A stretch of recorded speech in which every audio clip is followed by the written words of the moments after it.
বন্ধুরা, যদি আমি বলি যে ভারত বিশ্বের তৃতীয় বৃহত্তম অর্থনীতি, চীন 1 নম্বরে, মার্কিন যুক্তরাষ্ট্র 2 নম্বরে আছে, তাহলে তো আপনি বলবেন যে আমি ভুল বলছি বা সম্পূর্ণ মিথ্যে বলছি। কিন্তু বন্ধুরা, আমি মজা করছি না, বরং এটাই সত্য।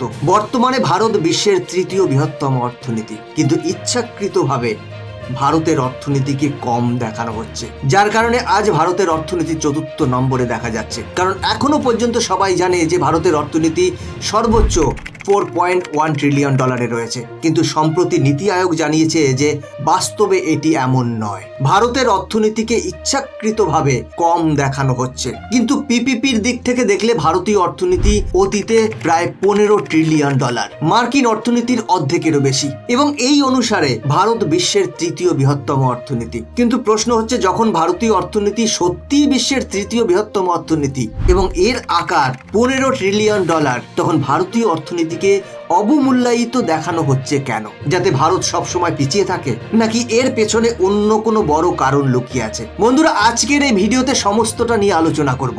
এর পিছনের নোংরা পলিটিক্স গুলো আপনাদের সামনে নিয়ে আসব। বন্ধুরা, পুরো ঘটনাটি ঠিক কি ঘটেছে বিস্তারিত বুঝে নিন এই ভিডিও থেকে, সমস্তটা বলবো ডিটেলে। বন্ধুরা, তার আগে আপনাদের কাছে একটি ছোট্ট অনুরোধ, এই চ্যানেলে নতুন হলে চ্যানেলটি সাবস্ক্রাইব করে বেল আইকনটি প্রেস করে রাখুন, কারণ এটি আপনার জন্য মাত্র 1 সেকেন্ডের কাজ, কিন্তু এতে আমাদের অনেকটা হেল্প হয়। নমস্কার, আমি গৌতম আছি আপনাদের সাথে। তাহলে চলুন দেরি না করে ভিডিওটি শুরু করা যাক। দেখুন, সবকিছু দেখার দুটি দৃষ্টিকোণ এবং বিভিন্ন দিক রয়েছে। একইভাবে একটি দেশের অর্থনীতি দেখার দুটি পয়েন্ট অফ ভিউ রয়েছে, কিন্তু এটি জানার পরে আপনি একবারের জন্য হলেও ভাবতে বাধ্য হবেন। একটা পয়েন্ট অফ ভিউ থেকে ভারতের অর্থনীতি বিশ্বের তৃতীয় বৃহত্তম অর্থনীতি বলে মনে করা হয়, কিন্তু এই পয়েন্ট অফ ভিউ প্রায়শই উপেক্ষা করা হয়, এবং বিশেষ করে সেই সব বড় দেশগুলি এই দৃষ্টিকোণটিকে উপেক্ষা করে যারা প্রথম দৃষ্টিকোণ থেকে শীর্ষ অর্থনীতির দেশ। কিন্তু এখন ধীরে ধীরে পয়েন্ট অফ ভিউ পরিবর্তিত হচ্ছে এবং একটি দেশের অর্থনীতি দেখার দ্বিতীয় পয়েন্ট অফ ভিউ গ্রহণ করা হচ্ছে, কারণ দ্বিতীয় পয়েন্ট অফ ভিউ থেকে ভারত চতুর্থ নয়, বরং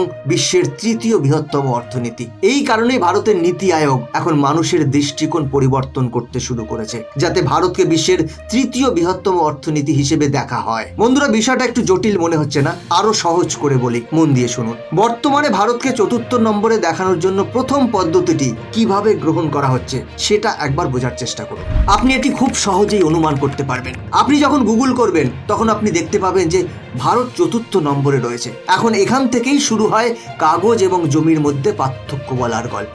এটি ভারতের নামমাত্র জিডিপি এবং পিপিপি জিডিপির গল্প। এটি ভারতের সেই লুকোনো শক্তির গল্প যা বিশ্ব এখন ধীরে ধীরে চিনতে শুরু করেছে। আসলে জিডিপি অর্থাৎ মোট দেশীয় পণ্য বলতে বোঝায় যে এক বছরে একটি দেশে উৎপাদিত পণ্য ও পরিষেবার মোট মূল্য কত ছিল। কিন্তু যখন এটি পরিমাপ করা হয় তখন দুটি উপায় রয়েছে। প্রথমটি হলো নামমাত্র জিডিপি, এতে জিডিপি ডলারের বিপরীতে মূল্য ট্যাগ লাগানোর মতো গণনা করা হয়, এবং দ্বিতীয় হলো পিপিপি জিডিপি অর্থাৎ ক্রয় ক্ষমতা অগ্রাধিকার। এতে দেখা হয় যে সেই দেশে আসলে কত টাকা কাজ করে, টাকার ভ্যালু কত। বন্ধুরা, আর একটু সহজভাবে বলি, ধরুন আপনার কাছে 500 টাকা আছে, আপনি এটি দিয়ে কলকাতার কোনো হোটেলে দুজনকে খাওয়াতে পারেন, কিন্তু আমেরিকায় আপনি $6 মাত্র একটি কফি পেতে পারেন, অর্থাৎ সেই 500 টাকায় আপনি মাত্র একটি কফি পেতে পারেন। তাহলে পিপিপি জিডিপি বলে দেয় আপনার টাকার আসল শক্তি কত, এবং এই কারণেই পিপিপি অনুসারে ভারত তৃতীয় স্থানে রয়েছে। কারণ নামমাত্র জিডিপি অনুসারে দেখা গেলে মার্কিন যুক্তরাষ্ট্র 1 নম্বরে রয়েছে, যেখানে তার অর্থনীতির আকার $30.5 ট্রিলিয়ন। একই সাথে নামমাত্র জিডিপি অনুসারে বিশ্বের দ্বিতীয় বৃহত্তম দেশ হলো চীন, যেখানে তাদের অর্থনীতির আকার $19 ট্রিলিয়ন বেশি। একইভাবে জার্মানির অর্থনীতি 4.7 ট্রিলিয়ন সহ তৃতীয় বৃহত্তম অর্থনীতি। বর্তমানে ভারতকে বিশ্বের 4র্থ বৃহত্তম অর্থনীতি দেশ হিসেবে বিবেচনা করা হয়, যার নামমাত্র জিডিপি $4.18 ট্রিলিয়ন। পিপিপি জিডিপি অর্থাৎ পারচেজ পাওয়ারের দিক থেকে দেখতে গেলে চীনের অর্থনীতি $39 ট্রিলিয়ন এবং মার্কিন যুক্তরাষ্ট্রের অর্থনীতি $30 ট্রিলিয়ন, যেখানে ভারতের অর্থনীতির আকার $17 ট্রিলিয়ন বেশি। আর ভারতের নীতি আয়োগ নিজেই তাদের বিবৃতিতে এই কথা বলেছেন যে পিপিপির দৃষ্টিকোণ থেকে দেখলে ভারতের অর্থনীতি $15 ট্রিলিয়ন বেশি, যা আমেরিকার চেয়েও বেশি। অন্যদিকে জাপান ও জার্মানি, যারা ভারতের চেয়ে লাফিয়ে এগিয়ে থাকে, তারা এই দিক থেকে অনেকটা পিছিয়ে। জেনে রাখুন, বাস্তবতায় দেখলে ভারত এখনো অন্যতম বড় শক্তি। আমেরিকা এবং চীনের পরেই আমাদের সংখ্যা আসে, কিন্তু অনেকেই কেবল নামমাত্র জিডিপি দেখে বলে যে ভারত এখনো পিছিয়ে। কিন্তু বাস্তবে যদি আপনি বাজারে যান, মুদিখানা কিনুন বা কোনো পরিষেবা নিন, তাহলে ভারতে জিনিসপত্র সস্তা। এই কারণেই আমাদের টাকা বেশি কার্যকর এবং পিপিপি বা ক্রয় ক্ষমতা সমতা আমাদের এটাই বলে। এবং ভারতের অর্থনীতি কেবল সংখ্যার গল্প নয়, কারণ ভারতের জনসংখ্যার 65% বেশি 35 বছরের কম বয়সী। আমেরিকা বা ইউরোপে এত তরুণ জনসংখ্যা নেই। এর সাথে ভারত ইউপিআই এর মতো পেমেন্ট সিস্টেম দিয়ে বিশ্বকে অবাক করে দিয়েছে। আজ প্রতি মাসে 1200 কোটিরও বেশি লেনদেন শুধুমাত্র ইউপিআই এর মাধ্যমে করা হয়। আফ্রিকা, মধ্য এশিয়া এবং এখন ইউরোপের অনেক দেশ ভারত থেকে ইউপিআই প্রযুক্তি নেওয়ার চেষ্টা করছে। এর পাশাপাশি আমরা পরিষেবা ক্ষেত্রেও আধিপত্য বিস্তার করি। ভারত আইটি, স্বাস্থ্যসেবা এবং টেলিকম ক্ষেত্রে বিশ্বের মেরুদণ্ড হয়ে উঠছে। ইনফোসিস, টিসিএস, উইপ্রোর মতো কোম্পানিগুলো এখন আমেরিকান কোম্পানিগুলিকে প্রযুক্তি সরবরাহ করছে, যেমন মেক ইন ইন্ডিয়া সহ বিভিন্ন বিষয়। কারণ ভারত এখন মোবাইল থেকে শুরু করে সেমিকন্ডাক্টর, বৈদ্যুতিক যানবাহন, এমনকি যুদ্ধ বিমান পর্যন্ত সবকিছু তৈরি করছে।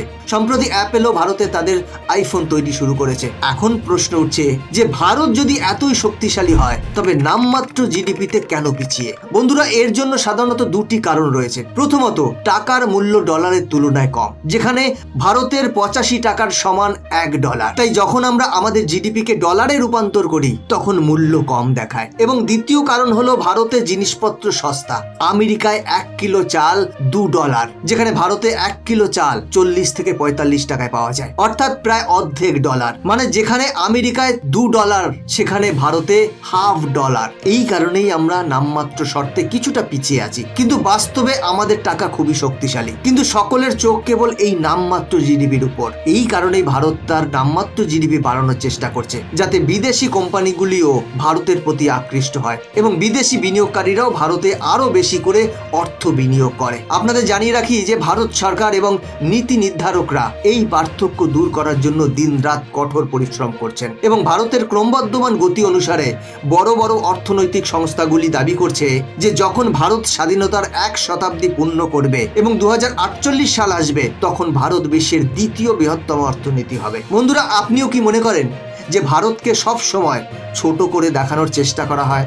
আপনি কি মনে করেন? আপনার মতে ভারত কত নম্বরে আছে? কমেন্ট করে জানান। ভিডিওটি গুরুত্বপূর্ণ মনে হলে লাইক এবং শেয়ার করুন। ভূ রাজনীতি ও প্রযুক্তির এমন গভীর বিশ্লেষণ পেতে আমাদের চ্যানেলটি সাবস্ক্রাইব করে রাখুন। বন্ধুরা, আজকের ভিডিও এখানেই শেষ করছি। এরকমই ইনফরমেটিভ ভিডিও দেখার জন্য আমাদের পাশে থাকুন। দেখা হচ্ছে পরবর্তী ভিডিওতে।